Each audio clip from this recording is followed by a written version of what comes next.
Baik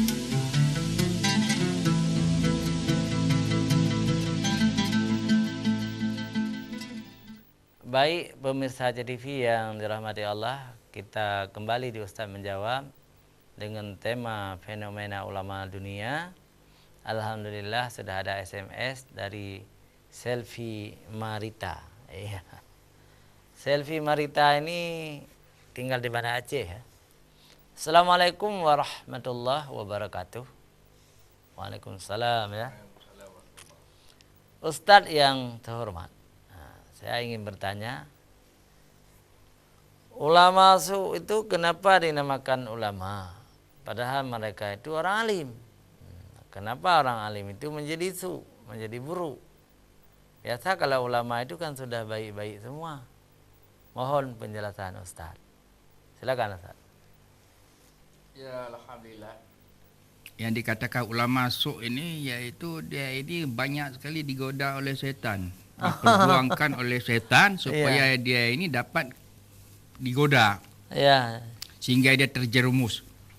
Dan ada ceritanya di masa Bani Israel. Bani Israel ya. Di kerajaan Bani Israel tu, di masa kerajaan di masa Bani Israel. Ya, setelah Nabi Musa. Setelah Nabi Musa alaihissalam, ya, ada satu orang ulama yang dikatakan Syekh Bala'am. Syekh Bala'am ini yaitu ilmunya itu sudah, anak muridnya itu sudah sampai kawan. Sudah sangat tinggi ya? Sudah sangat tinggi. Kalau misalnya terbang itu sampai kawan. Wah. Begitu itu dahsyatnya. Itu muridnya, apalagi beliaunya. Apalagi Syekh Bala'am ini. Ya, jadi inilah yang dikatakannya, beginilah ceritanya. Ceritanya ya. Jadi pada suatu ketika, Syekh Bala'am ini, saking dia beribadat kepada Allah Subhanahu Wa Taala, zikirnya, doanya, sehingga setan-setan ini merasa gentar. Jadi datanglah satu raja kerajaan. Dia lihat ada satu perempuan. Perempuan ini yaitu anak raja yang sangat molek, sangat cantik, repawan. Yang muda repawan lagi. Jadi disakitin, dikasih sakit. Masuk setan itu ke dalam tubuhnya itu sakit. Oh, sakit. Sehingga dia tidak tahu diri ya. Anak raja. Nah, berhari-hari, berminggu-minggu tidak ada. Sehingga datang tabib ini, datang tabib itu, datang dukun ini, datang dukun itu untuk merajahnya untuk umat, tidak selesai. Tidak baik-baik, tidak sembuh-sembuh dan tidak sadar. Datang setan menjelma kepada seorang raja, seorang pemuda. Datang kepada raja. Ya Tuan Raja, ini anak Tuan Raja yang sakit ini bisa disembuhkan oleh satu orang yang bernama Syekh Bala'am. Bawa ini anak Anda ke rumahnya. Karena dia ke sini tidak bisa berobat. Tapi kalau misalnya di rumahnya, saya jamin bisa diobati ya. Ya. Jadi inilah dia. Jadi sudah dibawa perempuan itu, anak gadis itu ke rumah Syekh Bala'am. Ya, dilihat sama Syekh Bala'am, Masya Allah, dahsyat sekali ini. Cantiknya bukan main repawan kan. Jadi setelah itu waktu dia merajahnya itu, sedangkan orang yang sudah pulang semua, ya, mesti pulang semua nanti sudah baik, dah sembuh baru dibawa. Rupanya dia pergi lihat. Kalau dia pergi lihat tu dia punya auratnya sehingga dia tergoda. Jadi dia berzina, dia jina lah perempuan ini tanpa dia sadari kerana disebabkan syaitan mempengaruhinya, ditipu oleh syaitan. Maka hamil dia. Setelah hamil tu nak tahu di mana dia bawa. Ni bagaimana aku bawa ini anak ni? Dia bunuh. Waktu dia bunuh tu tidak tahu di mana dia mau taruh, di mana dia mau kuburkan. Dia kuburkan dia itu di tempat dia sujud. Waktu tempat dia sujud tu dia korek lubang, dia masukin perempuan tersebut. Naudzubillah min zalik. Naudzubillah min zalik. Kau dapat kita jangan macam begitu sifat ya. Sehingga syaitan tahu dia kelapa sama raja. Dia tuan raja, anak tuan raja sudah dibunuh sama Syekh Bala'am. Datang ke sana. Dia bilang, mengapa macam begini terjadi? Datang rami-rami satu pasukan raja, dilihat di mana tempat dia kubur. Rupanya di waktu dikorek, ya betul. Ya, anaknya sudah meninggal, sudah dibunuh oleh Syekh Bala'am. Diikat tangannya, diikat kakinya, ya, dipukul, dibunuh, mau diniaya, Sehingga datang syaitan, hai Syekh Balaam, apabila kau mengatakan aku Tuhanmu, maka selesailah pekerjaan ni. Maka Syekh Balaam tidak tahu, sudah sakit sekali di azab, ya. Maka dia anggukkan, kau angguklah apabila kau benar kau Tuhan, aku Tuhanmu, kau angguk saja, dia bilang. Maka selesailah pekerjaan ni, dia. Maka dia angguk kan? Habis Syekh Balaam. Maka Syekh Balaam ni termasuk ulama yang yang masuk dalam neraka. Inilah dia. Jadi ini contoh-contoh ni. Ada sejarahnya ini di masa Bani Israel. Ini banyak kita lihat. Jadi bagaimana juga kita ajak saudara-saudara kita, ulama-ulama kita mohon kepada Allah Subhanahu Wa Taala diberikan hidayah dan petunjuk oleh Allah Subhanahu Wa Taala, terhindar daripada yang dikatakan ulama sok. Ya, alhamdulillah. Itulah. Bagus sekali. Ada itu satu cerita tentang Syekh Balaam, ya. Ada juga Syekh Balaam terlibat begini. Ketika Nabi Musa tiba di kota Syekh Balaam itu, ya. Jadi raja menyogok Syekh Balaam itu. Disogok oleh Raja Fir'aun, ya. Untuk berdoa kepada Allah. Berdoa kepada Allah. Apa berdoa itu? Supaya Musa itu mati. Ya Allah. Supaya Musa mati, supaya Fir'aun dijayakan oleh Allah. Jadi Syekh Balaam ini menerima sogokan dari Fir'aun. Lalu dia berdoa kepada Allah. Ya. Karena dia apa yang diminta kepada Allah diterima oleh Allah. Ini dicobalah dia berdoa kepada Allah. Ya Allah ya Rabbi, berilah Musa dan Harun itu mati. Karena ada dua nabi waktu itu datang. Nabi Musa dan Nabi Harun. Yeah. Supaya Musa jangan mengganggu kota kami. Kami tidak mau terima agama Musa. Ya Allah, hancurkan Musa, kalahkan Musa, matikan Musa. Datang Jibril. Wahai Syekh Balaam bin Baura, Musa itu lebih tinggi kedudukan dari kamu. Kamu cuma wali Allah yang keramat. Sedangkan Musa itu dan Harun Rasulullah. Kekasih Allah. Jangan engkau meminta kepada Musa dan Harun binasa. Sebaiknya kamu Syekh Balaam masuk agama Musa. Masya Allah. Agama Tauhid. Ya, alhamdulillah. Agama kamu tidak laku lagi karena sudah ada agama Musa alaihissalam. Dia mundur, tidak lagi berdoa kepada Tuhan. Tapi mengingat sudah diambil sogok yang sangat banyak itu dari Raja Fir'aun uang. Kalau enggak nanti diminta kembali kan? Ya, betul. Dia mencoba berdoa lagi. Ya Tuhanku, aku lebih bertanggung jawab ini. Saya sudah ambil uang sogok dari Fir'aun, ya Allah. Masya Allah. Berilah Musa itu binasa, ya Allah. Ya. Berilah Harun itu binasa. Apa yang terjadi? Yang terjadi, lidah si Syekh Balaam bin Baura ini keluar. Allah. Keluar dan mati seperti mati anjing. Itu Syekh Kisah. Syekh Balaam. Masya Allah. Syekh Kisah ada cerita yang lain. Ya. Jadi inilah sebagai tausiah dari kami berdua di sini. Kami memang bukan ulama, ya. Kami hanya dai biasa. Yeah. Kami mohon ampun kepada Allah. Kami ingin mengingatkan ulama-ulama, ya, untuk jangan terjerumus ke dalam duniawi. Yeah. Tidak perlu kekayaan yang tidak halal. Ya. Tidak perlu mendukung orang-orang yang terkenal jahatnya, yang terkenal membenci Islam. Ya kan? Yeah. Kita ingatkan, tidak perlu berpihak kepada orang-orang politik yang jahat. Allah telah mencintai ulama. Nanti Allah akan membalas di akhirat, tempat yang paling terpuji, surga yang tinggi. Jangan kejar dunia. Dunia itu sementara. Akhirat yang abadi. Selama-lamanya. Hina sedikit, miskin sedikit di dunia, tidak punya rumah mewah, tidak punya mobil mewah, bersabar saja. Ya. Karena hidup ini tidak lama. Daripada kita ulama tapi kita dukung kemaksiatan, kita dukung yang tidak benar. Ya. Ya. Jadi Jangan. ulama-ulama ada juga minta sogok-sogok lah. Iya. Ya. Itulah ulama su. Ya, itulah. Tapi kalau ulama beriman tidak mau Termasuk disogok-sogok. Syekh Balaam tu termasuk ulama makan sogok juga. Oh iya jelas dia. Masya-Allah, subhanallah. Itulah kita minta jangan. Itu hidupnya di zaman Nabi Musa. Itu zaman Nabi Musa. Akhir zaman kan ada juga macam begitu. Iya, terus inilah Syekh Balaam Baura diabadikan oleh Allah dalam Al-Quran. Ada ayat dalam Al-Quran. Ya. A'udzubillahi minasyaitonirrajim.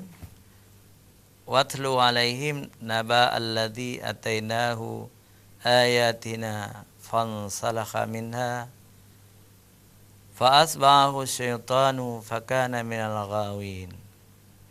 Walau syi'na la rafa'nahu biha walakinnahu akhlada ilal ard wattabi huwa hawahu famasaluhu kamasalil kalbi in tahmil alaihi yalhas au tatrakuhu yalhas zalika masalul qaumil ladzina kazzabu bi ayatina faqsusil qasasa la'allahum yatafakkarun. Sa'a masalal qaumul ladzina kazzabu bi ayatina wa anfusahum kanu yadhlimun. Surah Al-A'raf. Al-A'raf. Ayat 177, 175 sampai 177. Jadi 3 ayat yang kita bacakan tadi. Artinya, dan bacakanlah kepada mereka berita orang-orang yang telah kami berikan kepadanya ayat-ayat kami. Pengetahuan tentang kitab. Ini Syekh Balaam ya. Ya. Kemudian dia melepaskan diri dari ayat-ayat itu, dia buang ayat-ayat itu. Lalu dia ikuti oleh syaitan. Dia digoda oleh syaitan. Dan cerita tadi itu ya. Maka jadilah dia termasuk orang-orang yang sesat. Ulama sesat ya. Dan kalau kami menghendaki, sesungguhnya kami tinggikan derajatnya dan ayat-ayat itu, tetapi dia cenderung kepada dunia. Nanti kita sambung, kita ambil telepon dulu. Assalamualaikum. Waalaikumsalam Pak Ustaz. Alhamdulillah Pak Hashim. Silakan Bapak. Tadi saya mendengar kata Pak narasumber, ulama berpolitik dinilai tidak baik. Iya. Apakah salah kalau ulama berpolitik? Iya. Alasan beliau didukung partai lah, Iya. diminta oleh bos lah. Iya. Ingin memajukan Islam lah. Padahal rakyat umum meragukan beliau karena umurnya sudah lanjut misalnya. Nah itu bagaimana tanggapan Pak narasumber? Kemudian satu lagi nih, kritik kepada Ustadz Tengku. Iya. Tengku sekarang memang sebagian ada yang aneh-aneh. Iya. Ini saya menyimak sebuah rutin ini hari Jumat ya, Iya. melalui radio. Iya. Tidak hanya itu juga, kadang-kadang melalui khutbah juga ada ustadz yang kasar ya, porno juga. Iya. Nah, ini yang melalui radio tadi ini. Itu ceramah beliau selalu mendiskreditkan ulama lain. Iya. Pokoknya yang anak betul. Iya. Ini ceramah di masjid yang agung-agung beliau. Saya maksudnya ini. Iya. Beliau simak juga. Nah ini dalam ceramah beliau nanti beliau menilai tidak bagus dan tidak benar. Iya. Jadi dalam ini secara tidak langsung Pak Amir juga nggak betul. Beliau. Iya. Ini bagaimana menghadapi ustadz yang begitu? Iya. Apakah beliau banyak pengikut itu punya pesantren? Iya. Ini kalau misalnya dikatakan, anak betul yang penceramah di masjid-masjid yang raya-raya, itu masjid raya. Yang betul mati bro. Jadi beliau berhak seolah-olah mengevaluasi ya. Jadi dia anak betul. Yang menghadapi Ustaz lagi jangan bagaimana. Iya. Cobalah Ustaz, mungkin Ustaz simak juga hari Jumat. Iya. Saya kira pukul 10 ya. Iya. Terima kasih. Assalamualaikum. Waalaikumsalam warahmatullahi wabarakatuh. Yang pertama Ustaz jawab. Ya. Jadi yang dikatakan yang sudah jadi politik ya. Ya, itu karena banyak itu seperti dulu. Saya begitu juga waktu dulu ya. Dulu waktu sebelum tsunami ya. Waktu saya masih menjabat jadi imam kelurahan Kedah. Karena banyak ulama-ulama yang macam-macam. Ada ulama kampung, itulah imam. Ya. Ulama kabupaten, ulama kecamatan, itulah seperti yang di Masjid Raya, di tempat-tempat lain. Ya. Ada ulama kampung, ada ulama kecamatan, ada ulama kabupaten, ada ulama provinsi, ada ulama nasional, ada ulama internasional. Ya. Jadi kalau misalnya kita lihat dulunya waktu sudah 17 Agustus itu, 17 Agustus itu kan ada bikin kiabot. Panggil, Pak Ustadz sini dulu. Ini ulama kita nih. Ini Pak Ustadz. Ini kami mau bikin acara. Ini kan untuk kita semua. 17 Agustus untuk negara kita. Mohon kiranya Bapak Ustadz nanti habis Isya nanti naik ke panggung doa. Duit tebal. Amplop tebal dengan saya. Tenang saja. Saya bilang, la ilaha illallah, macam mana ni ya Allah? Saya minta doa, macam mana ya Allah? Macam ini ya Allah. Panggil saya terus. Naik. Orang yang besar-besar begini badannya. Suruh naik saya. Tapi lembut-lembut bicara sama saya. Tenangnya Pak Ustaz. Sudah itu jangan pergi-pergi pulang dulu. Duduk. Lihat itu apa nama keyboard itu. Ya. Ya. Jadi setelah saya berdoa, tidak boleh pulang dulu. Duduk di bawah panggung itu. Ada kursi-kursi itu. Naiklah perempuan-perempuan. La ilah goyang-goyang begini. Subhanallah. Bilang sama saya, Pak Ustaz, keluarkan napas sikit-sikit Pak Ustaz. Pelan-pelan Pak Ustaz. Tarik napas, keluarkan sikit-sikit. La ilah, inilah jahanam ini saya bilang. Tak bisa bilang apa-apa. Ini sekarang ini pemanya kita mau cari macam begitu. Banyak sekali sekarang begitu. Iya, oke. Dipaksa. Ya. Dipaksa. Ini hati-hati. Baik Ustaz, bagus sekali contohnya pengalaman sendiri ya. Cuma saya tambahkan bahwa berpolitik itu ada dua pendapat ulama. Ya. Berpolitik untuk kebajikan, untuk menegakkan kalimat La ilaha illallah itu bagus. Karena Rasulullah juga berpolitik dengan orang kafir, juga Abu Bakar, Umar, Utsman semuanya berpolitik. Politik yang hasanah, yang baik. Yeah.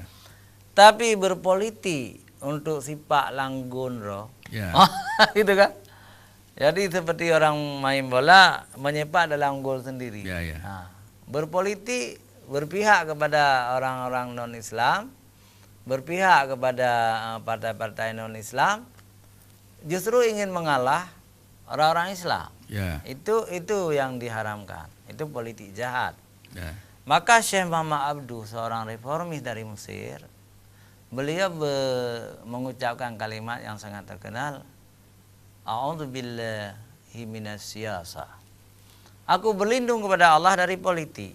Jadi beliau tidak mau berpolitik. Kenapa?